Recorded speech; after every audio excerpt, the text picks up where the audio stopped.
5 out of 10. When you go to a store or shop online for a pair of sunglasses, not only are you likely getting scammed, but scammed in multiple different ways. So, you're at the mall and you pass by a Sunglass Hut, which is a retailer that sells a whole bunch of different brands of sunglasses. You look around and you maybe try on a couple from a different brand, trying to find out what the best value is and the best price. You decide to try a few on. You've got Ray-Bans, Prada, Oakley. They're all different prices, so you assume there's varying quality between them. But the reality is, you standing in that store believing that you have a bunch of decisions to make, that's all an illusion. You only have one choice, and that is to buy a pair of sunglasses from EssilorLuxottica. They own all of the most recognizable brands, the biggest retail chains, the labs, the insurance. On that shelf in front of you is false competition. Now, of course, you could avoid all of this, leave the store and go buy a pair of sunglasses online, but it turns out that's fake too. Many eyewear sites, including budget ones, are also owned by EssilorLuxottica. And if this wasn't bad enough, the markup on a pair of sunglasses is astronomical. We're talking about a piece of acetate plastic with a lens that costs $4 to $15 to produce. And yet these things are sold for anywhere between $200 to $800. So what you're actually paying for is the logo that's stamped on the side. But even if you knew this and decided to consider buying a super cheap one, maybe from a gas station or somewhere outside of big sunglass, you may have been told that cheap sunglasses are bad for your eyes. In fact, they could damage them because they're just tinted and they don't have UV protection. And while there is potential that something like that could be the case, it's also very rare and unlikely. And for the most part, it just kind of scares people away from the cheaper options. Here's 4 sunglasses. This one I bought from a gas station for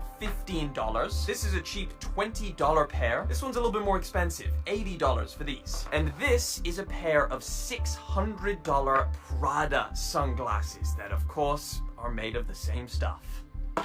The thing is, all of these have UV protection, something that's super easy to test. You just get a $5 UV tester card off of Amazon. You see, sunglasses are regulated. In order to sell them, they have to get certified and they need a stamp on the inside. You want to look for a logo or label that says UKCA or CE. That's the legal stamp that certifies it blocking UV rays. And again, you can always test this yourself very cheaply, but man, $600 for $4 glasses? That's a 7 out of 10 scam. This is a hoodie that I bought years ago, but I've never actually washed it. And